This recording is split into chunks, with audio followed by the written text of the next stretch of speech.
Nadie sabía la verdad completa. Todos lo veían como un ídolo digital.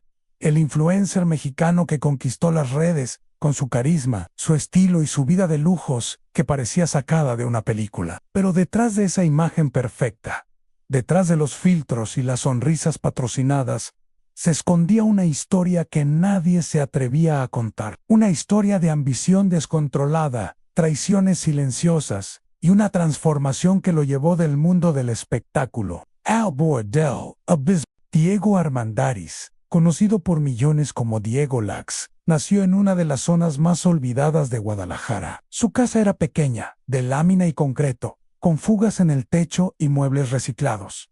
Pero eso nunca le dio vergüenza. Su madre, enfermera de turno nocturno, lo crió sola después de que su padre los abandonara, cuando él tenía apenas 5 años. Diego creció rápido, demasiado rápido. A los 12 ya vendía paletas en la esquina para juntar dinero y ayudar en la casa. A los 15, trabajaba limpiando vidrios en semáforos. Pero lo que realmente lo hacía diferente no era su pobreza, era su obsesión con cambiar su destino. A los 17 años, con un celular prestado y un plan de datos limitado, comenzó a subir videos cortos a Facebook. Primero eran simples frases motivadoras, rutinas de ejercicio en la banqueta, tips de cómo vestir con poco, pero tenía algo magnético. Miraba a la cámara como si hablara directamente contigo, y eso conectó.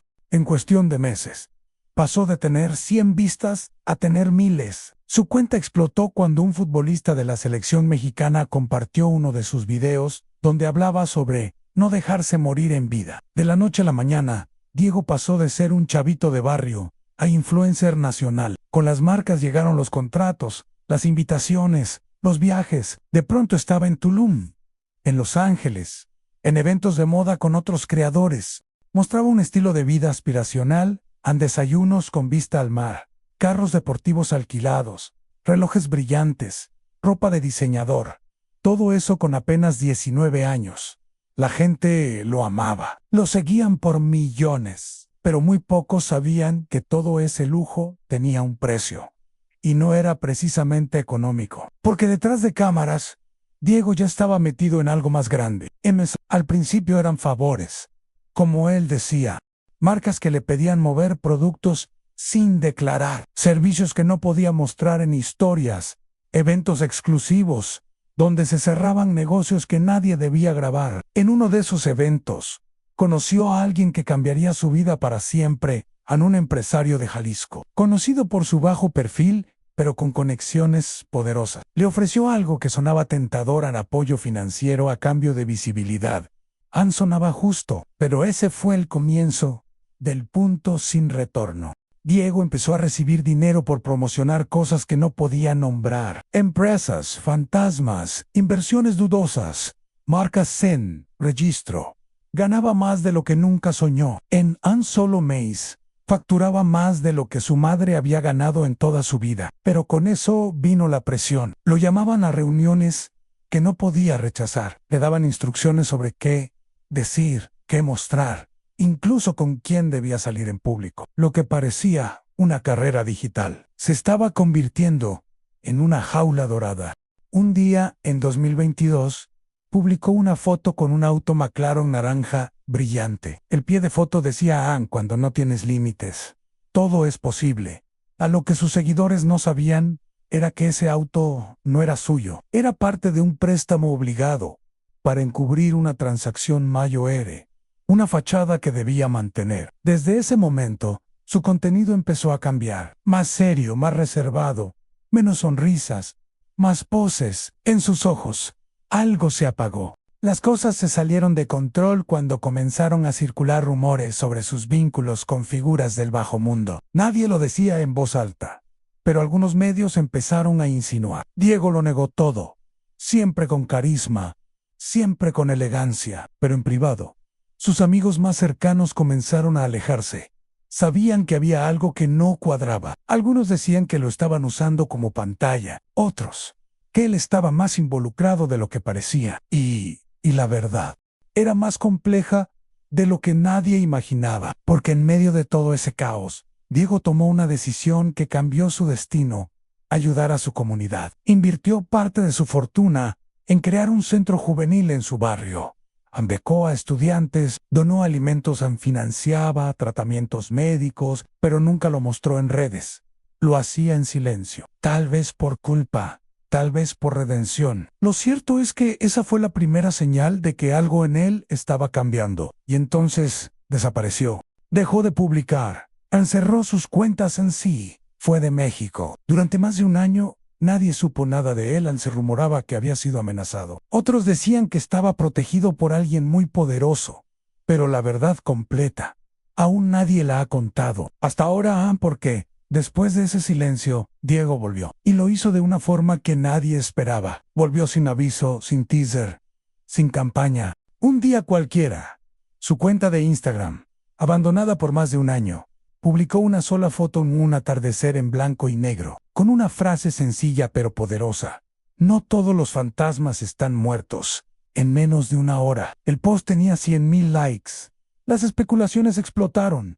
¿Era realmente él? ¿Qué significaba esa frase? ¿Estaba confesando algo? Las semanas siguientes fueron una locura digital. En Twitter, su nombre fue Trending Topic.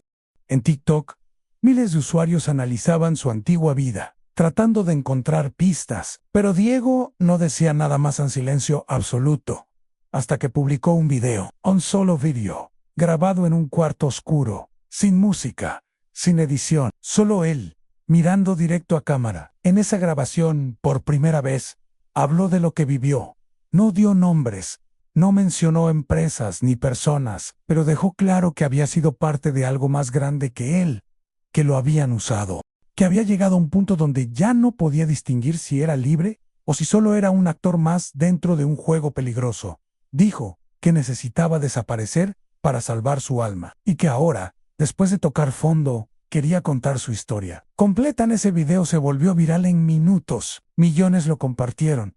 Algunos lo apoyaban, diciendo que era valiente. Otros lo acusaban de hipócrita, pero nadie pudo ignorarlo, porque más allá del morbo, había algo en su mirada que mostraba una verdad incómoda.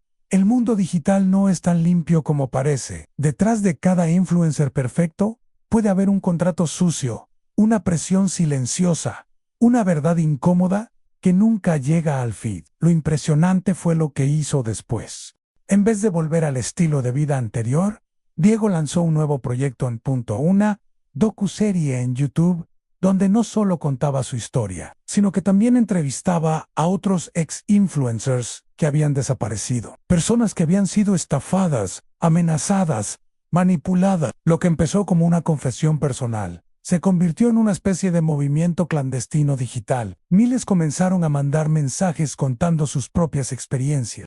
Uno de los capítulos más fuertes fue cuando Diego habló sobre los lujos que mostró. Admitió que muchos de los carros, relojes y casas que presumían no eran suyos, eran prestados, alquilados o parte de campañas falsas. Contó cómo le pagaban hasta $20,000 solo por posar con una marca que luego desaparecía del mapa. Dijo que lo más difícil no fue fingir, sino convencerse a sí mismo de que era real. Lo más impactante fue cuando mencionó que hubo un punto donde su vida corrió peligro, que recibió amenazas, que alguien, muy arriba, le advirtió que si seguía hablando, lo iban a hacer desaparecer.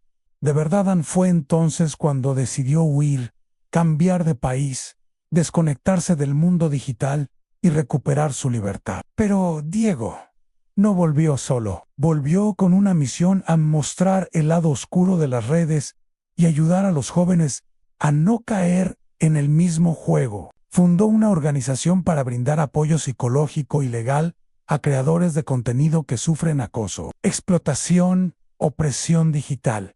Y eso cambió todo. Su imagen, antes asociada al lujo extremo, ahora se volvió símbolo de redención. Las marcas que antes lo contrataron, lo ignoraban, pero los seguidores reales, los que lo conocieron desde el principio, regresaron con más fuerza. Ya no era un influencer.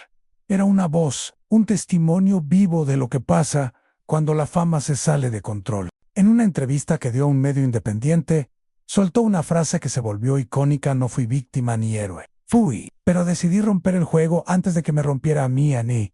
Esa honestidad brutal lo hizo más humano que nunca, y fue ahí donde su leyenda realmente nació, porque en un país donde muchos callan por miedo, él decidió hablar, donde la mayoría solo muestra éxitos, él expuso sus heridas, y aunque muchos lo siguen odiando, lo que nadie puede negar es que su historia cambió la forma en que vemos el mundo digital.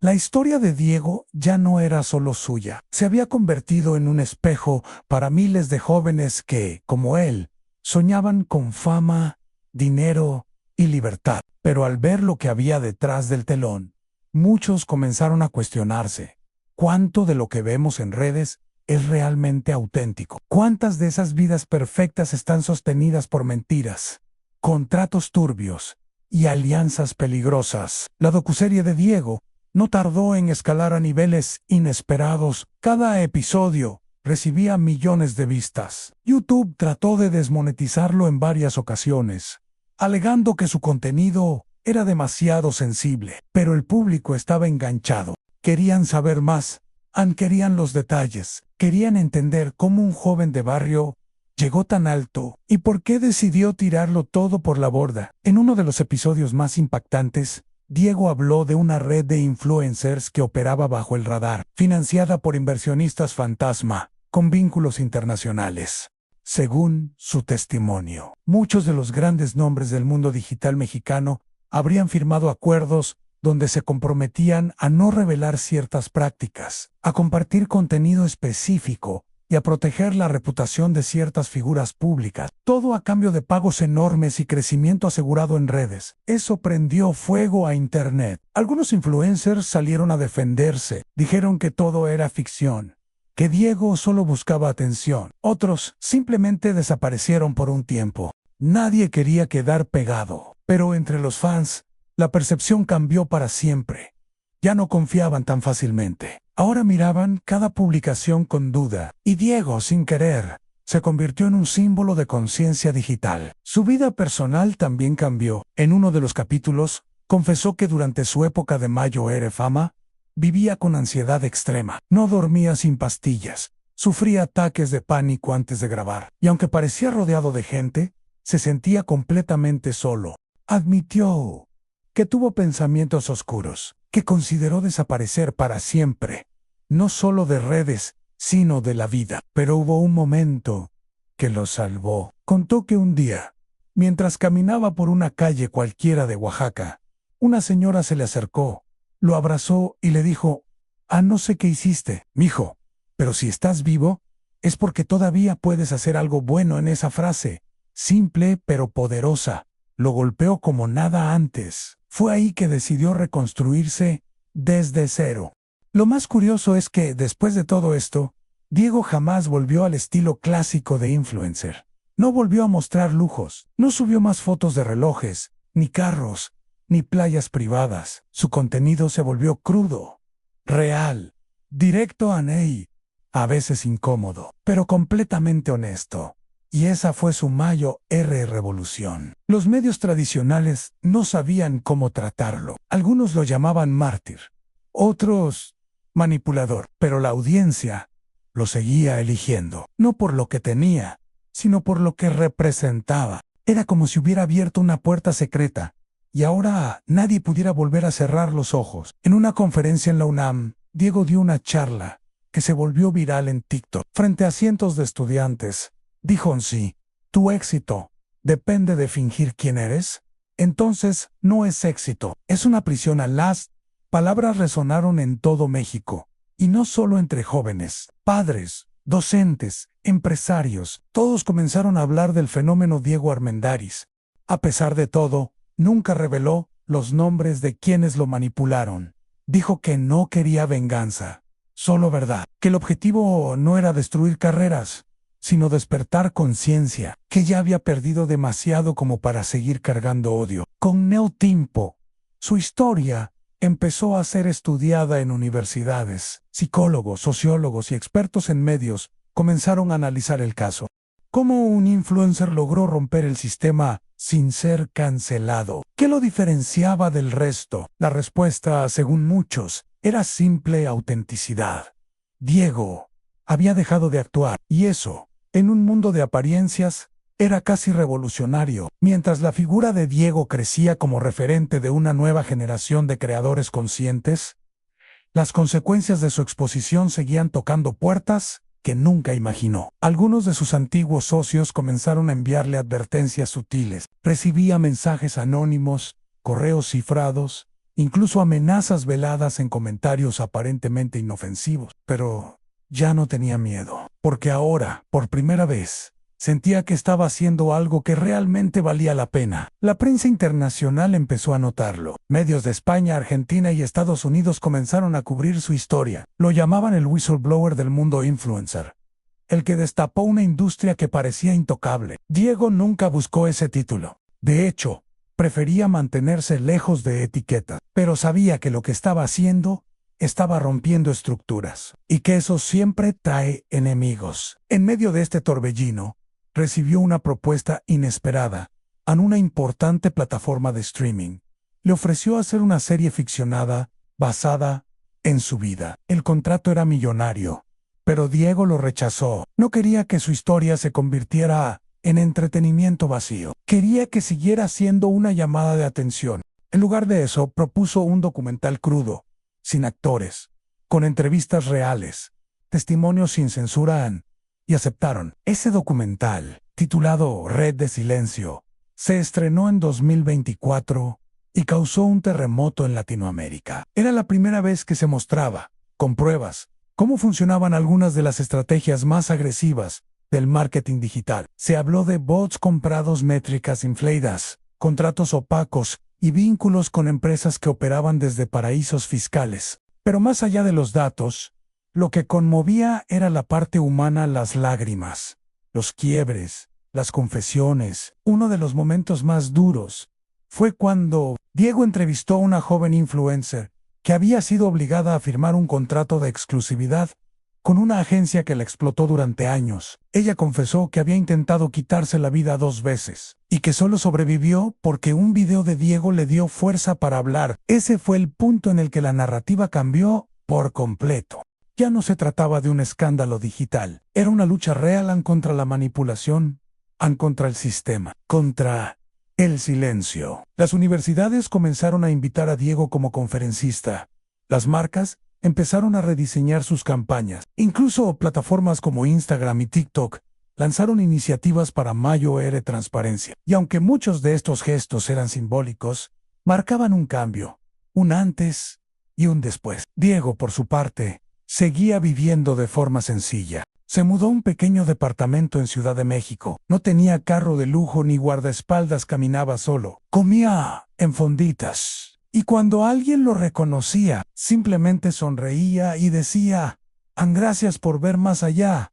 Su madre, quien siempre fue su mayor apoyo, se convirtió en la protectora silenciosa de su causa. Aunque nunca apareció en redes, Diego la mencionaba seguido.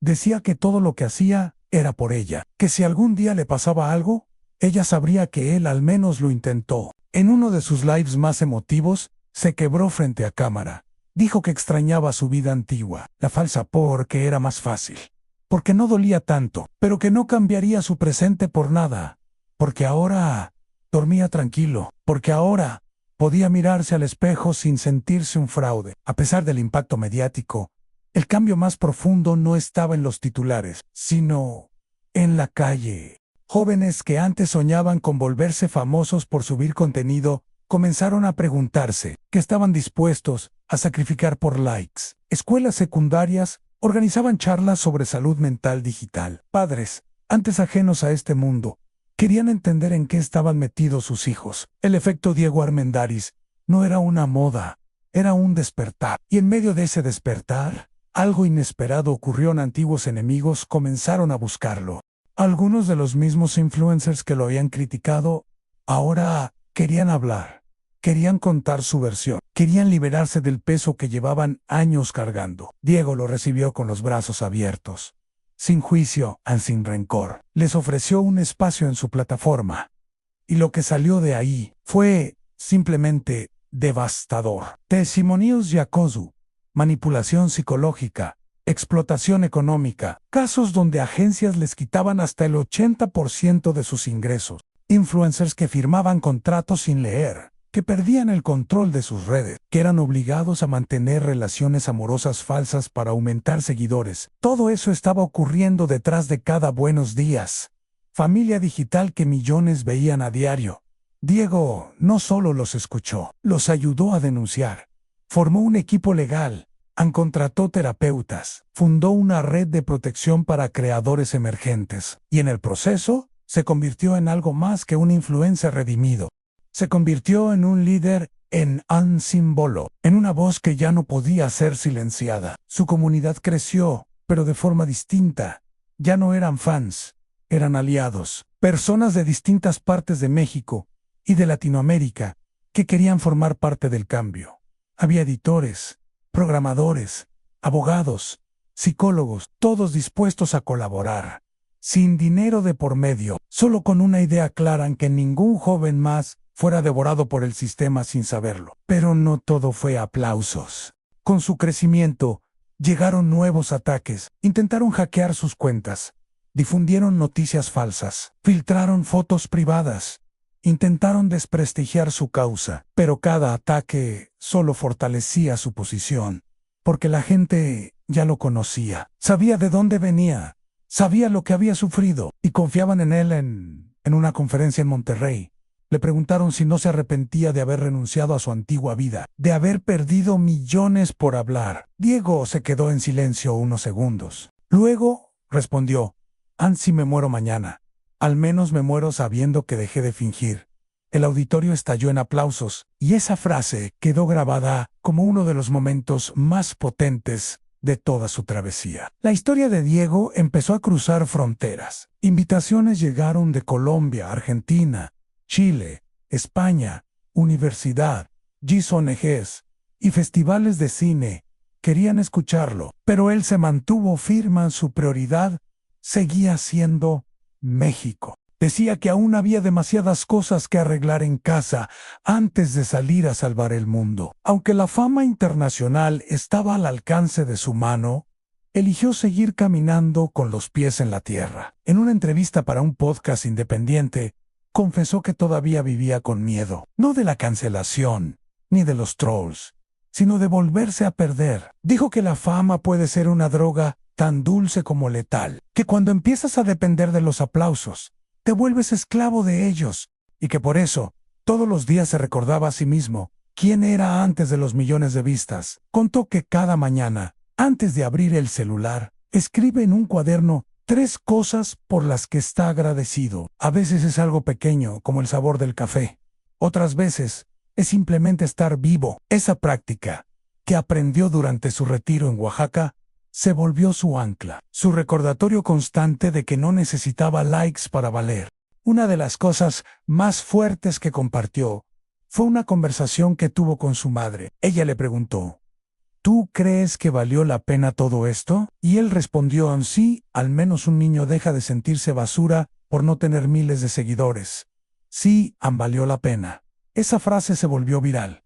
Se imprimió en camisetas, se pintó en murales. Se convirtió en mantra para miles de jóvenes que empezaban a entender que la validación no debía venir de una pantalla. Pero Diego no se detuvo ahí. Lanzó un programa educativo gratuito en línea para enseñar a jóvenes sobre finanzas personales, gestión emocional, ética digital y derechos legales como creadores. El curso, titulado No me vendí, fue tomado por más de 300,000 personas en su primer mes. Y lo mejoran sin patrocinadores, sin anuncios, sin marcas detrás, todo financiado por donaciones voluntarias. Y entonces ocurrió algo que nadie esperaba.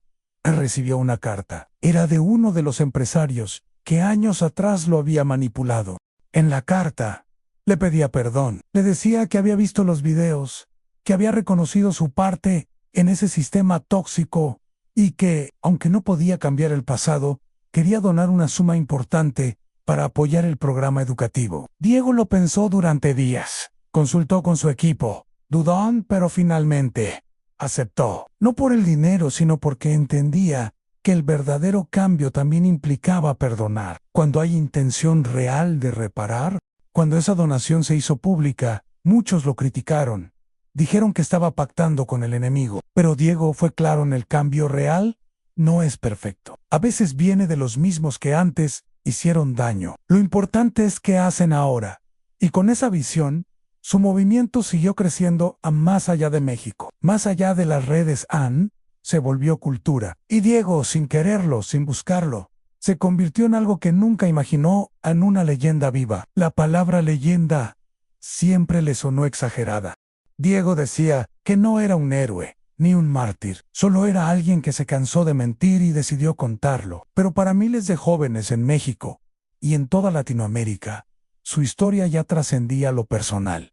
Era una advertencia, a una inspiración, un reflejo brutal de lo que pasa cuando confundes validación con valor. A 3 años de su desaparición digital y su posterior renacimiento, su legado ya era tangible. El programa No Me Vendí estaba siendo implementado en escuelas públicas. El gobierno de Jalisco lo invitó a formar parte de una mesa de trabajo para crear protocolos de protección para influencers menores de edad. Y aunque él nunca se vio como político ni activista, entendía que el cambio real necesitaba entrar donde más dolía, en el sistema. Lo más impactante era ver cómo había transformado su imagen. Antes, bastaba con ver su perfil para sentir envidia en mansiones, yates, ropa de diseñador. Ahora, su contenido mostraba charlas en escuelas rurales, visitas a hospitales, talleres con jóvenes creadores que apenas comenzaban. Y lo hacía sin victimismo y sin postureo, sin buscar aplausos, solo mostrando la verdad, con todo y sus cicatrices. Un día, recibió una invitación de un festival de cine en Morelia para presentar su documental Red de Silencio. No era Hollywood. No había alfombra roja, pero él aceptó con una sonrisa. Porque para él, hablar frente a un grupo de estudiantes de cine mexicanos era más poderoso que cualquier gala internacional. Ese día, al terminar la proyección, un joven se le acercó, llorando. Pensé que era demasiado tarde para mí, pero tú me hiciste creer que aún puedo salir. Diego lo abrazó y no dijo nada, porque a veces el silencio también sana. En esa misma noche, en una entrevista en vivo, le preguntaron qué le diría hoy al Diego de 17 años, el que empezó grabando con un celular prestado. Él respiró profundo y dijo: le diría que no corra, que uno se venda, que no necesita brillar tanto para valer.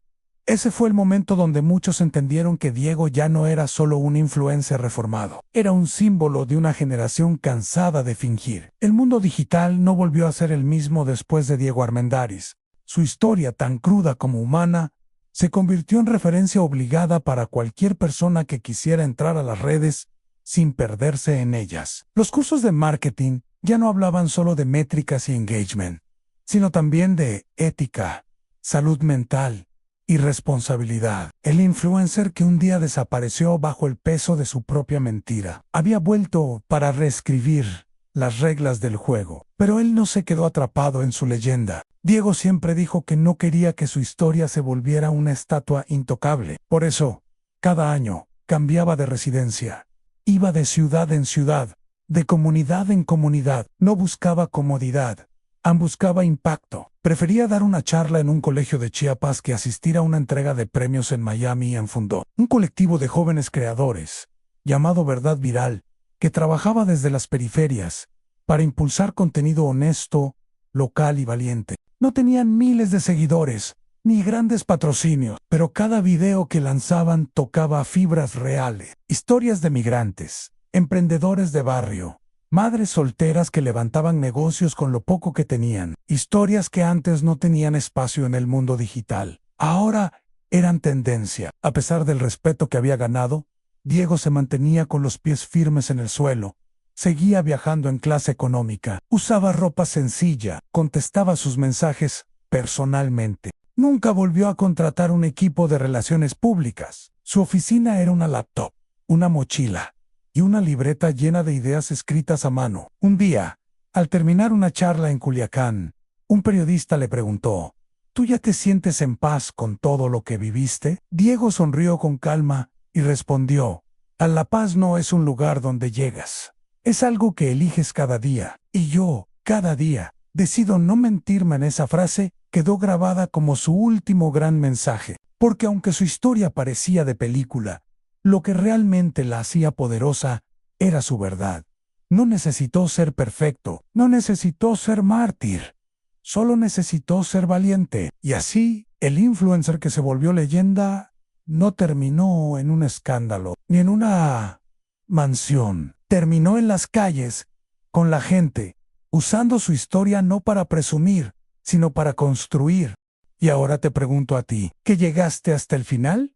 ¿Crees que estamos listos para un nuevo tipo de fama? Más humana, más real, más consciente. Déjame tu respuesta en los comentarios, porque esta historia apenas empieza. Y si esto te tocó, imagina lo que te espera en el próximo video. Suscríbete y activa la campanita, porque la siguiente historia que vamos a contar te va a dejar sin aliento.